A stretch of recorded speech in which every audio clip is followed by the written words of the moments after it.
Welcome. In this video, I'm sharing two stories that revealed a couple of unexpected and strange twists for a murder case. I'm talking about that moment when you say to yourself, wait, that can't be real? Did that really happen? Twists that might have you shaking your head and questioning why or how could that happen, but in the end, both are real-life cases. Buckle up for a ride through strange with me and odd mysteries stories. I'd like to start this video with the tragic story of Meredith Emerson, who was just 24 years old, a dedicated hiker and dog lover. On January 1st, 2008, New Year's Day, Meredith set out for a hike on Blood Mountain in northern Georgia with her dog Ella. This was a hike like any other until it took a devastating turn. Meredith was last seen alive on the trail. Concern grew when she didn't return. Witnesses claimed to have seen her with an older man on the spur trail connecting the Appalachian Trail to the Byron Herbert Reese parking lot. The community and authorities immediately launched a search. A key moment in the investigation occurred when Ella, her dog, was found alone in a parking lot on January 4th in Cumming, Georgia, approximately 60 miles away. At the time of her disappearance, Emerson lived in Beaufort, Georgia, raising alarms about Meredith's whereabouts. Also on January 4th, 2008, after Emerson was last seen, a witness at a Chevron gas station called Dekalb Police and stated that, quote, "the guy you are looking for is cleaning out his van." The police quickly arrived on scene and were able to stop the accused before he could bleach the interior of the van. Crime scene analysts obtained blood evidence that was matched to Emerson's DNA. Gary Michael Hilton was subsequently arrested and charged with Emerson's murder. Hilton had been seen with Meredith, which confirmed the suspicions of the authorities. Evidence linked him to the crime, including Meredith's blood on Hilton's clothes and Hilton attempting to use her credit card. The authorities pieced together that Hilton had encountered Meredith on the trail, attacked her, and tragically, after a prolonged and determined fight from Meredith, took her life. The prosecution agreed to take the death penalty off the table if Hilton would lead investigators to her body. Hilton agreed and successfully led investigators to Emerson's body. Hilton claimed he had asked Emerson for her debit card PIN, and that when she failed to give him the correct number, he kept her for 4 days before killing her.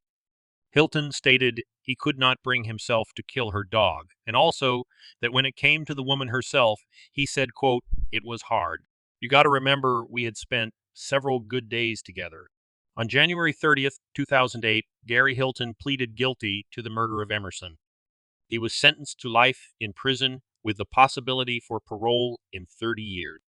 Hilton was later linked to and then charged with 3 additional murders: the October 2007 murders of an elderly couple named John and Irene Bryant in North Carolina, and the December 2007 murder of 46-year-old nurse named Cheryl Dunlap in Florida. It had also been speculated that Hilton might be responsible for the 1997 murder of Judy Smith. This is because Hilton had left one of his victims in a similar condition near where Smith's body was discovered. In 2011, Hilton was tried for Dunlap's murder and was sentenced to death. In 2012, Hilton pleaded guilty to the kidnapping and murder of the Bryants, for which he was sentenced to life in prison. Last update I could find was that this killer is still alive in a Florida prison. If you thought this story was over, wait, I promised you a twist, right? Here's where the strange and weird happen. On February 25th, 2010, Hustler magazine reporter Fred Rosen asked for the Meredith Emerson crime scene and autopsy photos as part of an open records request filed with the Georgia Bureau of Investigation, commonly referred to as the GBI. The victim's family requested that the request be denied, according to attorney Lindsay High. In March 2010, DeKalb Superior Court Judge Daniel Corsi issued a temporary order restraining the GBI from releasing, quote, "any and all photographs, visual images, or depictions of Meredith Emerson which show Emerson in an unclothed or dismembered state."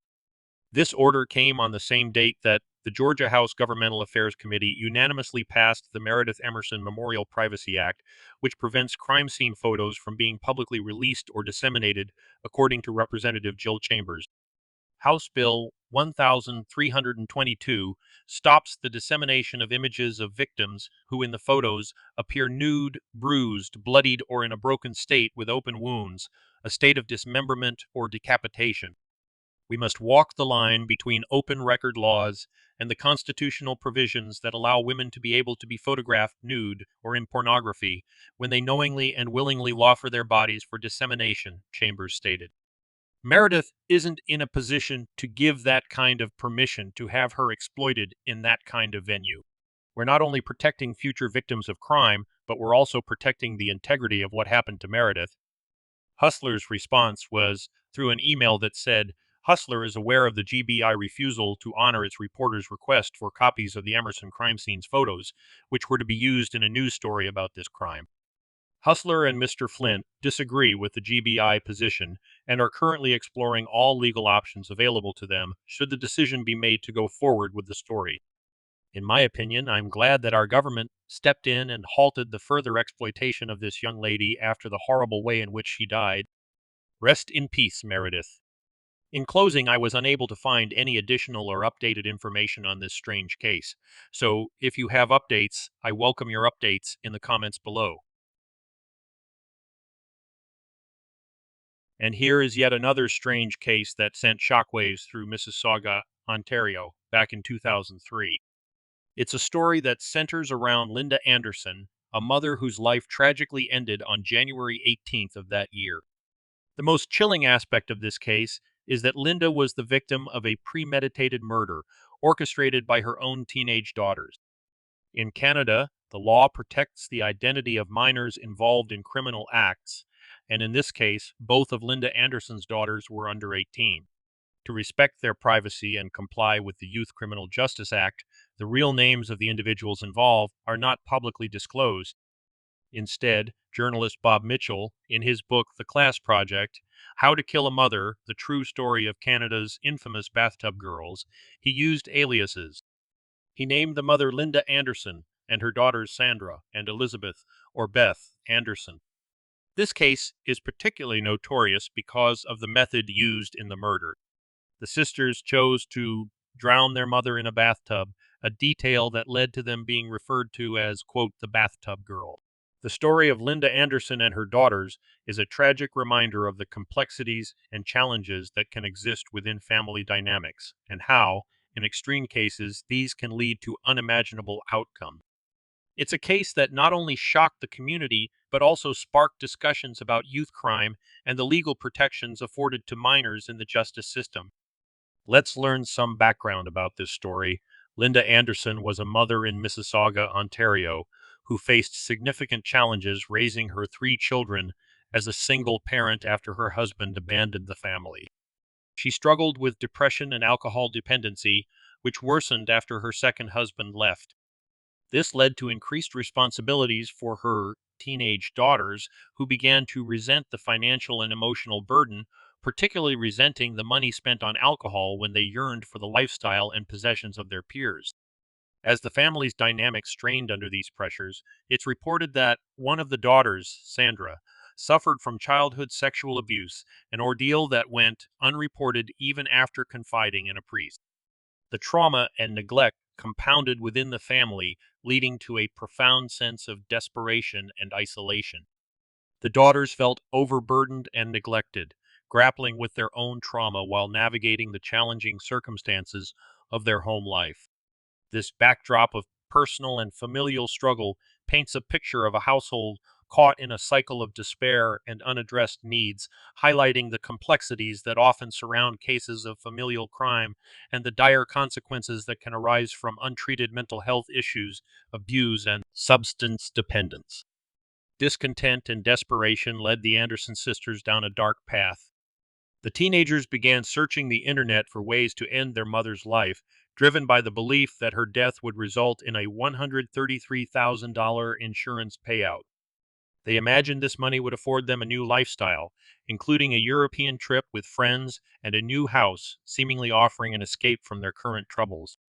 The sisters chose drowning as the method for their grim plan, believing it to be quick and inconspicuous. As their plan took shape, they confided in 3 friends who shockingly encouraged the idea rather than intervening or alerting authorities.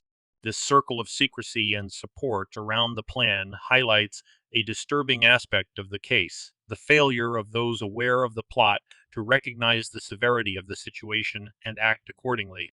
At the time of her tragic death, Linda Anderson was 43 or 44 years old, an unemployed X-ray technologist struggling with personal issues that significantly impacted her family. On the fateful day of their mother's murder, Sandra and Beth orchestrated a chilling sequence of events.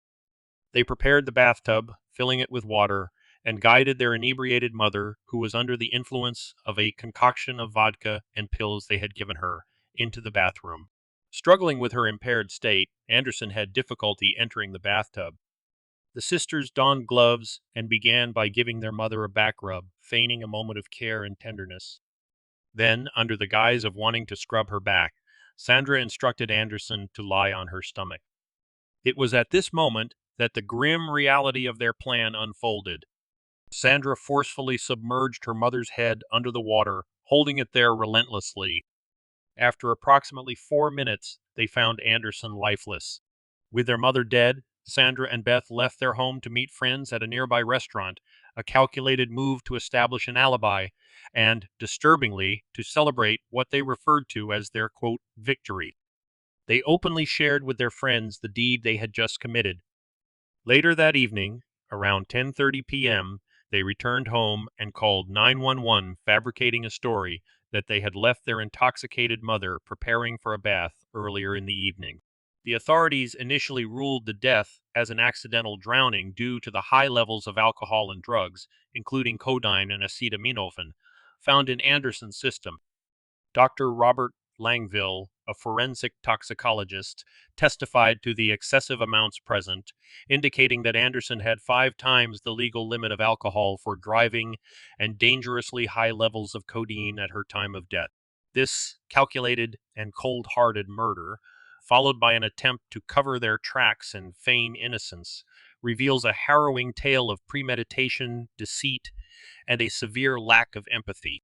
Nearly a year after the tragic event, a turning point in the case occurred when one of the Anderson sisters confided in a male friend about their role in their mother's death. Disturbed by this revelation, the friend approached the police with the information that one of the girls had admitted to the murder at a party. In response, the police orchestrated an undercover operation, equipping the young man with audio and video recording devices. Over the course of a month, he engaged the sisters in conversations that delved into the specifics of their crime. This critical evidence led to the arrest of the sisters on January 21, 2004. Known in the media and public discourse as the Bathtub Girls, they were initially detained in separate youth correctional facilities before being placed under house arrest. During the investigation, both sisters recorded confessions and authorities seized a computer from their home. The digital trail was damning.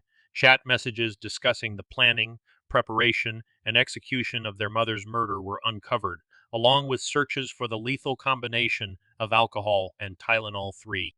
The trial of Sandra and Beth commenced in November 2005, culminating in a conviction of first-degree murder.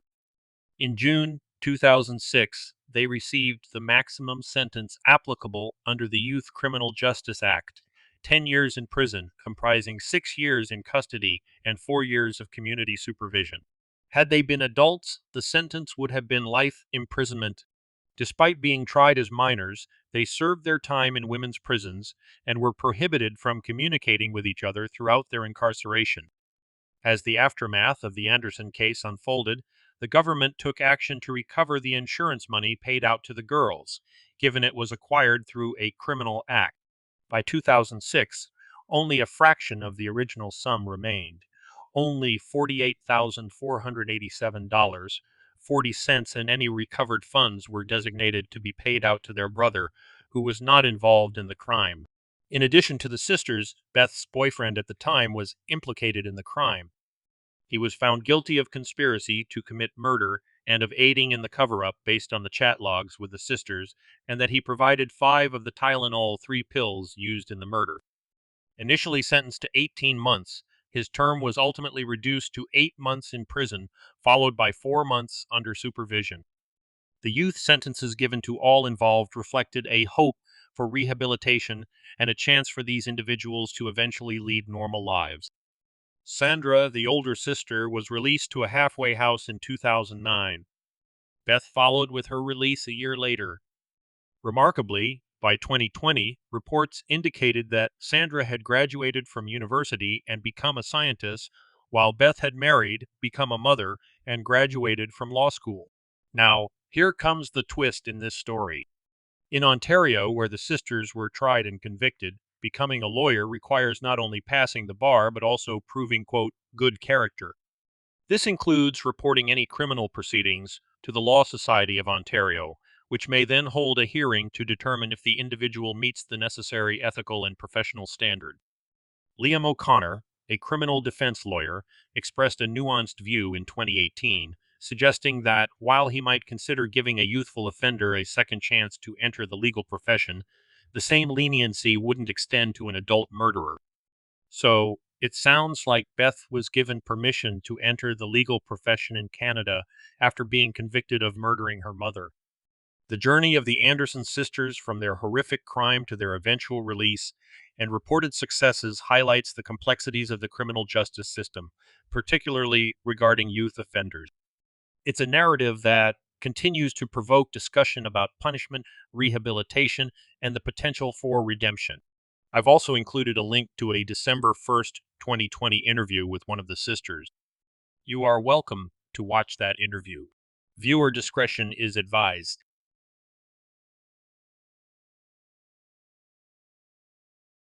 In closing, my name is Vince, and I thank you for watching my video. Tell me what you think about this case, or any of the others presented in this video. I always welcome comments. Lastly, don't forget to like and subscribe to my channel. I've also included links to another strange murder case video I've done recently and invite you to check that one out too.